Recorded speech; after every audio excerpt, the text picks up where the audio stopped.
Okay, so hi everyone. Today is Wednesday. I guess we're in June now, and my head is clearing up. So I'm, unfortunately for all of you, it means I'm thinking more clearly. It means I can come and have a very deep video for you today. I haven't done a video on Plato's cave for a while. And after I finished, as I've been doing my farm work and I finished it, I've been thinking a bit about not only the talk I'm doing for the TAT Foundation. I hope it's a little windy. I'm trying to stay in a place where the wind won't hit the microphone too much. The talk I'm doing for the TAT Foundation in a couple of weeks, and a video that Matt over at Quantum of Conscious did, I guess a week ago now. I'm just kind of, catching up from my week of no screen time. And his video was very good. It was something, I don't remember the title, but it was something like four things to save you time on the search for truth, or save you 10 years in the search for truth. I don't remember. I'll put the water started behind me. We'll see if I get wet. And it got me thinking of some things that I think are important to say. So I'm going to share some of those things. Normally I have some things written down and I've done some preparation, but I just wanted to sit today and talk about going within, which is words that are thrown around a lot. And people think they know what that means, what going within means. And unfortunately, 99% of what people think going within is still going outward.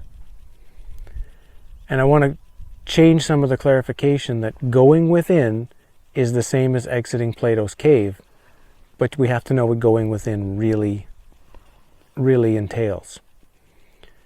And the problem tends to come because people still believe and trust their physical body. They believe and trust that their physical body is real and is them. And this creates a problem of what's outward and what's inward. And Matt had some really good stuff there. Like I say, you can go, I have to admit, I only watched half of it. Screen time, I'm trying to cut down. But it was one of the best things he's put out in the last few years, actually. It's excellent. And part of it is, again, this idea of if the whole world's a lie or distraction, how much time should you spend focusing on the distraction and trying to explain the lie, explain the distraction? Once you've found that out, once you've done the work, that, hey, the external world is a lie, you don't need to know necessarily the complete detail of it. You don't need to keep studying it forever. You have to move on. And seeing the external lie, seeing the lie out here, seeing there's a beautiful lake behind me, nice trees, dandelion flowers growing. But what's the nature of that reality for real? What's actually is the nature of that reality? What's the nature of it? And how much focus should you really be putting on it? You see? How true is it? Now, when we talk about going within, most people tends to think I will just start watching my thoughts and I'll pay attention to my thoughts and see what I think. And that is like one of the first steps of this process of what you might call going within, yeah.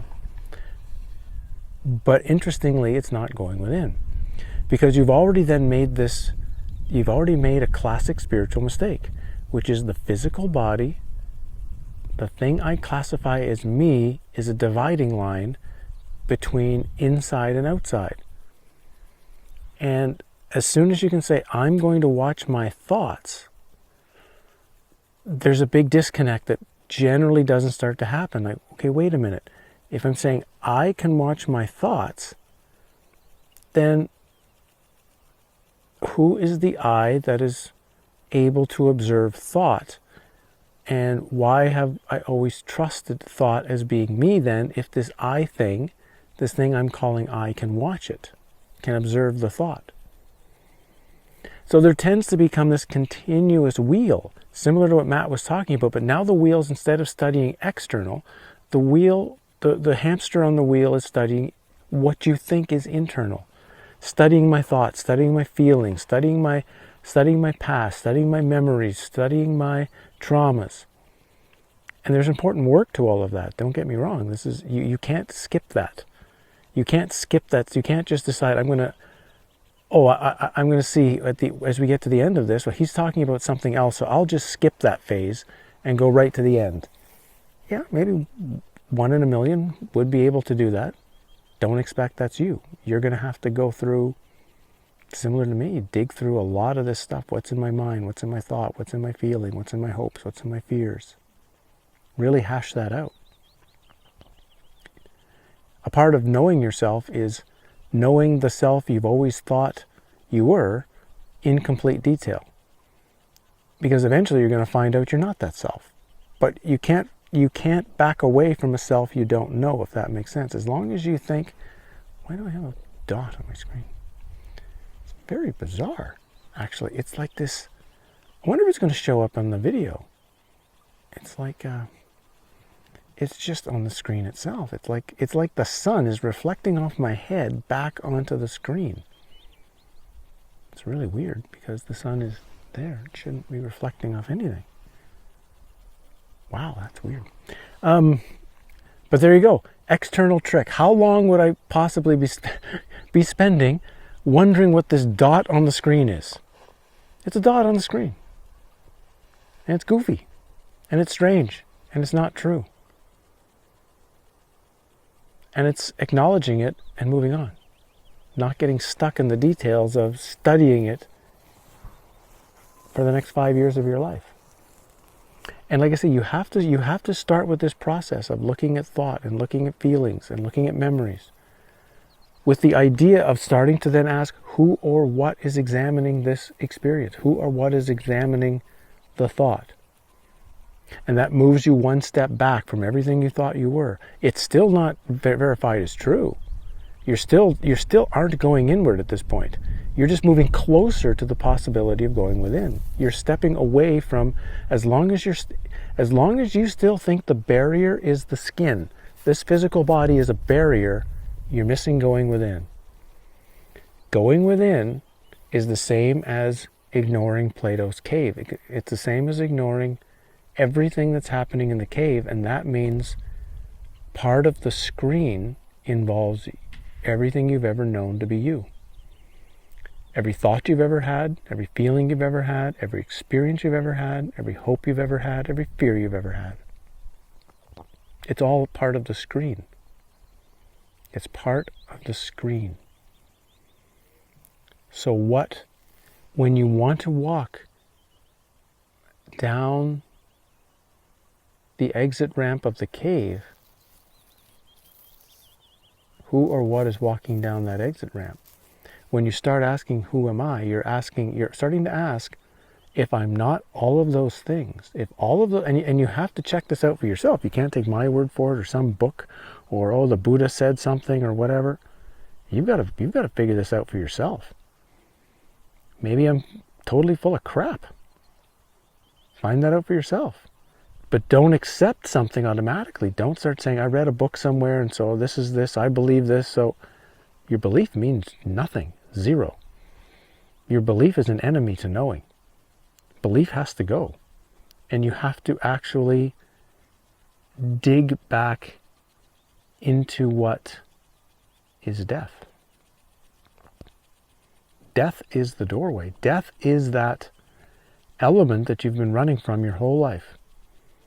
By making your physical body real and focusing on the external world and focusing on what you've called internal, what you've been doing is hiding from death. You think you've been living. Actually, you haven't been living. You've been living a running experience away from yourself, your real self. And I'm not saying your real self is death. Death is the doorway to your real self. Your real self is always there. And sometimes it shines through. Sometimes you have an experience of it, a glimpse of it. Some people who are watching this have even experienced it. but maybe often just a glimpse, just a touch, just holding it briefly. And the implications of what that means is so scary that you let it go. You can't keep holding on to it. It's too scary. The implications of what came in the canyon for me, in some cases I'm still taking, it's been 15 years and it's not like I need to do any work. It's not like necessarily. I just need to accept what the canyon revealed. That it's all a lie, including me. Including me. I'm a lie too. And that's the hardest one to accept. It's really easy to accept that the government is a lie, or this organization is a lie, or this system is a lie, or you could even go and say, well, I know this because I've looked into it. Nature's not real. It's not solid. It's not whatever. It's kind of a trick too. It's a deception. But I'm real. Me is real. What I feel, what I experience, what I know, what I believe, that's real. That is the trap. That is the trap.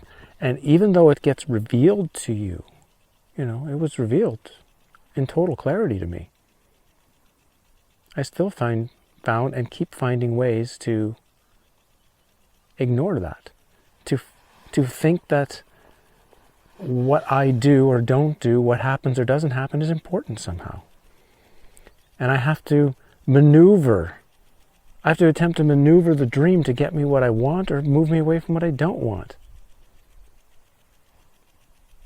That's insanity, actually. From the standpoint of the realization, for me to be still trying to control the dream or the people in it or the way things, that's insanity. Because it's not real. I don't mean there's not an experience of something here. What you call an experiencer is having an experience. And that experience is some type of experience, yes. But what does that mean? What does real mean? Again, we're back to the dream you have at night. There's a dream. Is it real? Did whatever happened in the dream really happen? Maybe it did. There's some native tribes, right, who say that it's as much as the dream world and the real world are false, they would say the dream world and the real world are equally, absolutely true. And if something happens in this world here, or something happens in the dream I have at night, there is no difference at all. They're both equally real and equally true. So whatever I do or say in my dream at night should have the same consequences and implications of what happens now. That they're not going to say if I ran somebody over in a car in my dream, it's just a dream, it doesn't matter. To these certain native tribes, they would say that you did that. That's real. That's a real experience, just in an alternate reality or in an alternate awareness or an alternate frequency. That's all. Which is true? I don't know. Maybe both sides of that are true. This is going inward. Going within is not necessarily about watching your thought. It's taking, once you take the next step beyond that, once you've got a good overview of you, a good overview of the cave, a good overview, and a good overview that it can't be true, because the only thing that can be true must be everlasting. Something true cannot be born, cannot die. Truth must be, and someone could say it's silence, right? I mean, really the greatest teaching in the world would be just this.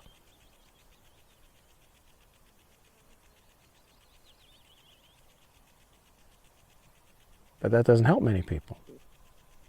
Wouldn't have helped me. So we need to have some words, and we need to have some actions, and we need to have some movement. But the point is, you're looking for what's true, and what's true must be true all the time. It cannot be fluctuating. Truth cannot be this one moment and that another moment. Whatever is true, or whatever is the true, what you might call you, or your true self, or your true identity, which is not an identity, right? But your true being must be unchanging. How do you locate it? Well, that's going within. And if you're doing that, you're exiting Plato's cave. It's the same thing. It's not really, it's so hard to talk about this, and it's why I kind of didn't want to prepare, because I kind of wanted to just let it flow. It's not just the images on the cave you have to reject. You have to reject the one who is experiencing the images and the shadows on the cave. You have to come to reject, or at least, I shouldn't say what you should do, other than test yourself to see what is constant, or what is unchanging about you. What is unchanging? From the moment you entered the world as a child, or before that, whatever you consider your initial form that you somehow personally identify with, that you can somehow personally say, this is me and this is not me. So that of that thing that you're classifying as you, right from that first moment, what is unchanging to the last moment when you die? And one of the guys who's doing the talk the same day as I am in the TAT Foundation, Bob Saragal, I happened to, because I was thinking about these things and know he's very good at discussing this material, I went into a book that the TAT put out 7 or 8 years ago called Beyond Mind, Beyond Death, which is basically just some smaller essays, you might say, from various members of the foundation that they put together in the book. And Bob's stuff is outstanding. Like, it really, really is. I'm really looking forward to hearing what he has to say in a couple of weeks, actually. He goes on in the morning before I go on, so I'll feel I have this pressure to match what he might say. But again, very clear, very similar to what I'm saying here. It's about going within, is about finally not running from the fact that you're a being that's going to die, just like everything else. So if you're a being that's going to die, and you don't know what that is, and it's obviously a change, then that which dies cannot be an everlasting truth. That which dies is just another thing in Plato's cave. How can you find which is that which does not die? And not just you can't just throw out words like soul and heart and eternal love or isness or absolute, you can't just throw words out if you don't know what they are. And I don't mean you don't know them by learning them, you become them. That's a very important stipulation by Rose. When it comes to the true work of going within, it's not about what you learn, it's what you become. And what you become would be the thing you've always been. There'll be no difference between, if you become, then you're just becoming your true self. And to become your true self, you leave the cave. And you leave everything else behind it. But the cave doesn't go away, necessarily. That's the weird part of it. The cave is still here. Then the question will become, how much are you going to still identify with anything in the cave, and how much will you identify with anything of yourself? You know, the last few days have been really hot, okay, and I've been dealing with the bits of the concussion and some dehydration too now. Oh yeah, and my body feels it, and I get weak and I get tired, and I have to as a form recognize what's going on and get some salts in the body and get some water in the body. That's a big thing that people don't get. They just drink water when they feel thirsty, when they know they're getting dehydrated, but they're also dehydrated in salts, right? Particularly mineral salts. And so if you're not rehydrating the type of salts that you require, you can't just throw table salt. You actually have the right kind of salts. It doesn't matter. You're going to drink the water and it's just going to pass right through you. Nothing's going to get to your cells. You're not really going to get hydrated. So you have to kind of know some of this stuff about the thing functioning in the dream. But as soon as I identify with it and I focus on it and I think about it, I'm in. The dream has me. The dream has me. The dream has me in its grips. And therefore that's not going within. That doesn't mean to ignore the thing you know of as you, and the experiences and the thoughts and the feelings and the needs and the requirements and the wants and all those things. Those are all important, but it's still not going within. The good news is once if you've exited Plato's cave and you integrate it, what else do you have to do here? You've become your true self. You're done.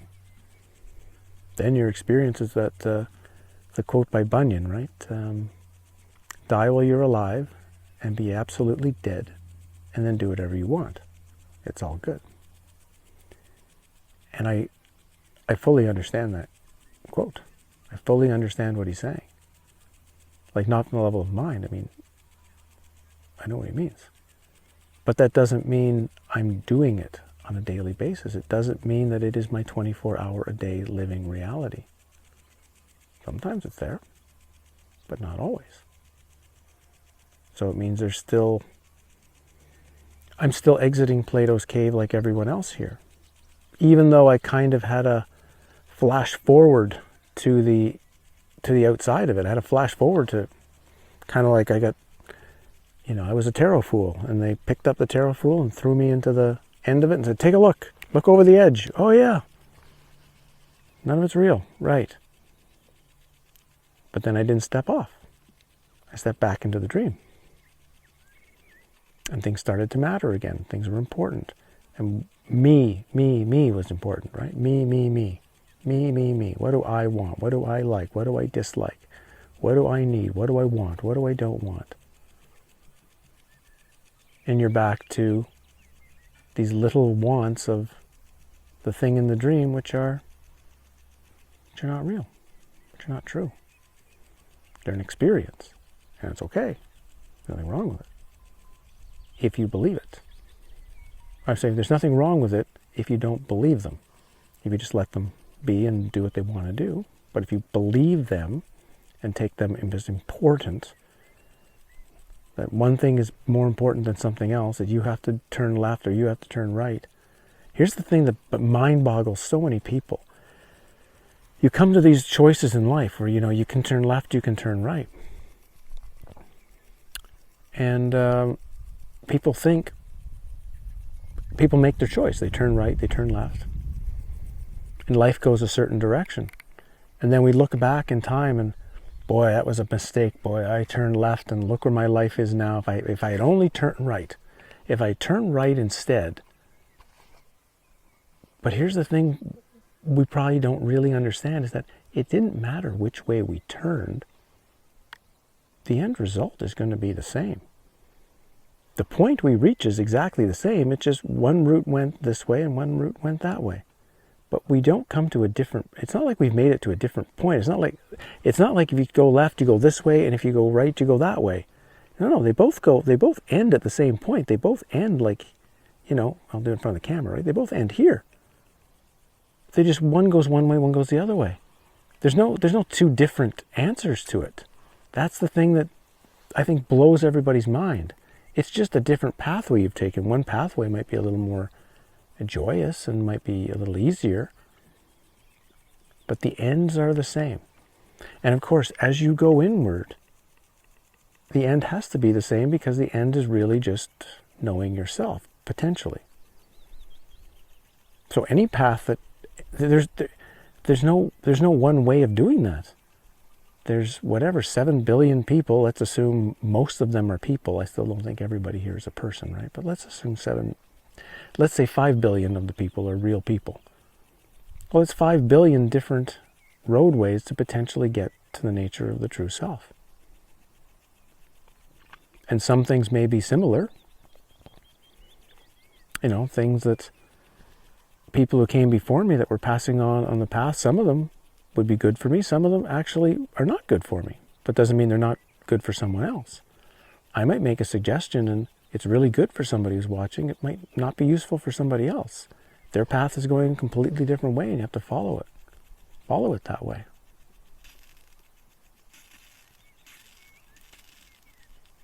But if you're really interested in going within, this is the beginning steps of getting to true nature, getting to That which is unchanging. That's the first word. What is unchanging?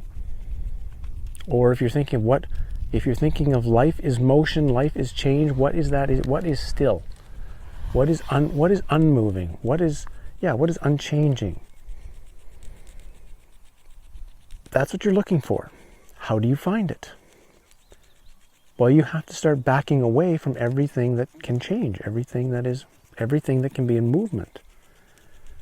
So again, the thinking of, I'm going to feel what my heart feels. Yeah, great. It's a good first step to really get in touch with yourself. What do you really like? What do you really dislike? What does the form known as you enjoy or not enjoy? It's better to know it than to not, of course. But you still have to be asking, who or what is overseeing what my heart sees or feels? If there is this thing that can see it, then my heart cannot be what I am. And the heart will be changing constantly. Maybe not constantly, but it does change. Things your heart wants or doesn't want, likes or doesn't like, changes. And again, we're looking for what is unchanging. That's further back. That's further back. And say it's happened to you.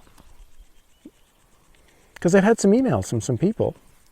Again, I will get to your emails here eventually, now that you can see my head is functioning a little more normally. Like I say, sorry for you. You have to listen to videos now.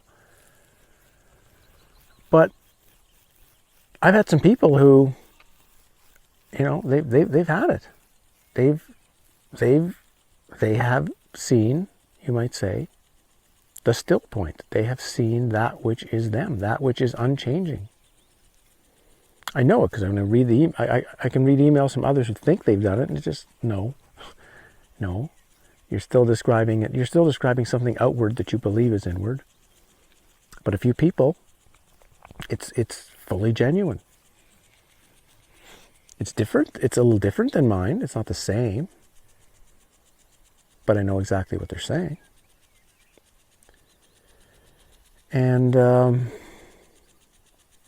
it's actually nice to know that. But okay, so there are some of you out there who directly already know what I'm saying in this video. Not like you have to think about it. You know what I'm saying. 100%. You know exactly what I'm saying.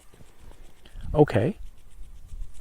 How have you become it? How are you living it how are you embodying it in your moment-to-moment experiences? Or if you have a 24-hour day that's going through, well, how many hours is being presented from this still point, from this total knowing, and how much of it is still from this I thing that I think has always been me? How much of each is still living your life?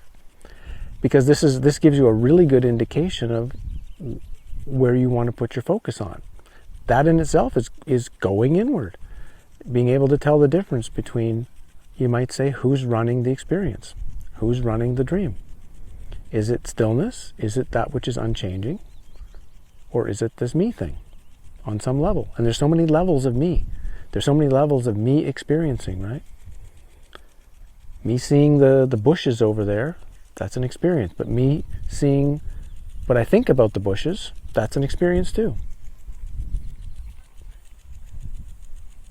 So you might say, my friend Carl Renz might have said, if you can get rid of the experiencer and the experience, what's left?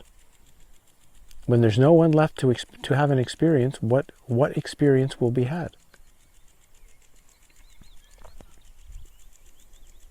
This is going within.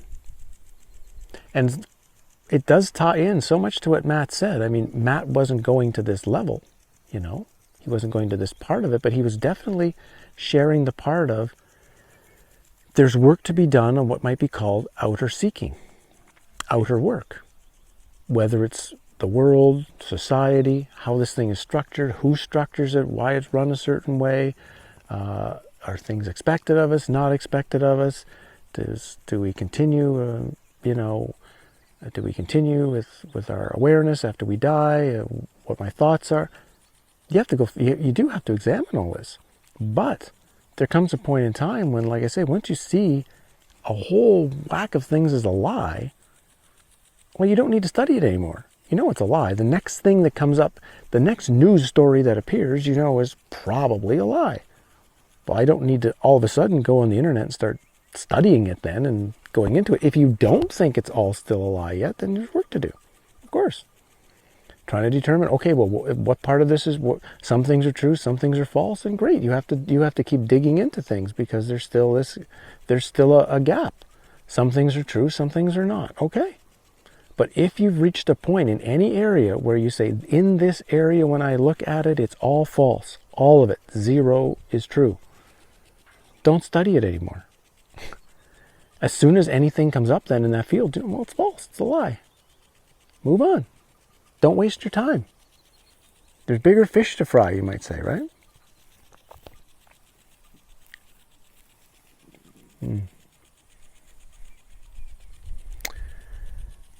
So I guess I shared this with you as, like I say, a combination of my getting ready for what I'm going to say in a couple of weeks at this TAT retreat, which, yeah, I think is going to be really, really good, actually. I think it's going to be quite surprising for some of the people who are there, what gets presented. That's my feeling. I think anyway, I'm going to surprise some people. And then, yeah, watching or listening to Matt, I just listened to him. Of course, I didn't watch it. I listened to it. Just triggered this feeling of, okay, let's talk about Plato's cave and let's talk about going within, because this idea leaving the cave is an external action. You're leaving the cave behind somehow and you're going forward into something else, and it's actually the opposite. You are actually, don't think of yourself as walking forward out of the cave. Think of yourself almost as the you is walking backwards out of the cave, or is almost floating backwards down the hallway out of the cave, down the passageway out of the cave, and eventually you're going to back out of you. Eventually, if you're really going within and you're doing this backing up, eventually the thing you'll see on the screen in front of you is the thing you've always thought of yourself as you. There will be your body, there will be your thoughts, there will be your mind, there will be your hopes, there will be your heart, there will be your childhood traumas, there will be your childhood happiness, there will be everything. It'll all be. And you'll still be, then the real you, that which is unchanging, is still, you might say, backing away from even that. So I've shared this with you because I want, if you're going down this road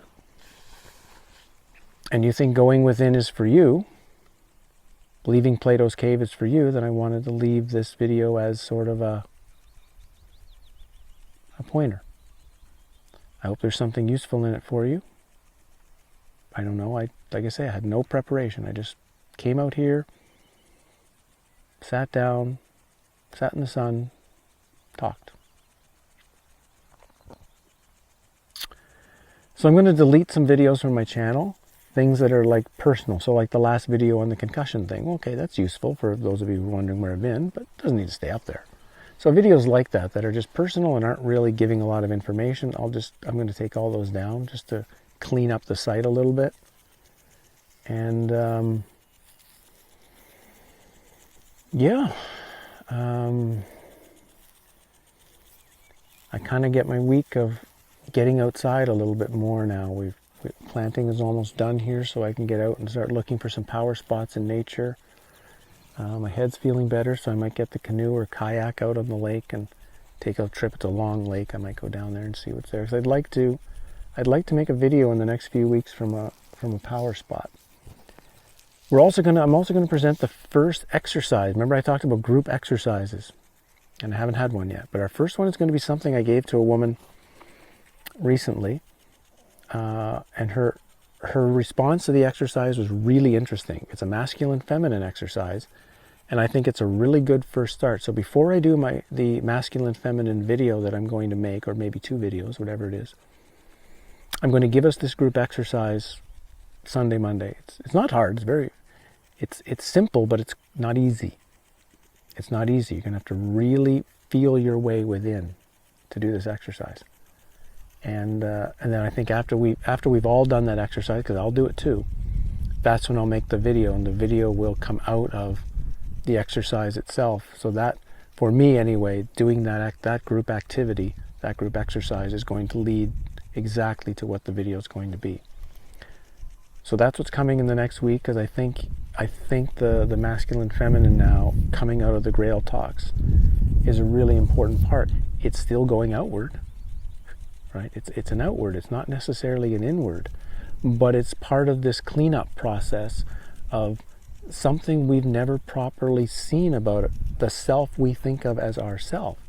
We as in this culture, this society, has pushed ourselves away from the masculine feminine principles for so long that we don't even know what they are. That's what the exercise is going to be about, and then it's going to be, how do we take that to, you might say, reassemble what's been broken within, because that's another part of it. If your self is broken, then it's very hard to do that backing away from it, like I talked about, backing out of the cave, backing away from yourself. If the self is broken, the self is going to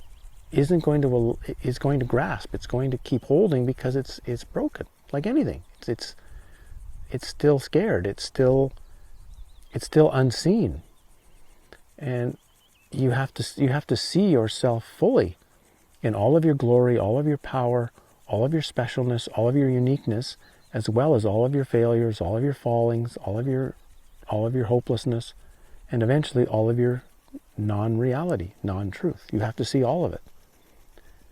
So it also means you have to know this self really, really well.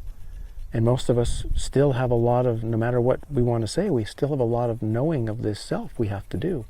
And this masculine feminine area is still one we have to deal with. So that'll be next. Thanks for tuning in. Obviously, you're going to hear more of me now. And I'll be getting a little bit more time, so there'll be some more videos. Knock on wood that we keep the health this time going through June. May is over now, new month. And thanks for your support. Thanks for just giving me time to eventually get back to those who are responding.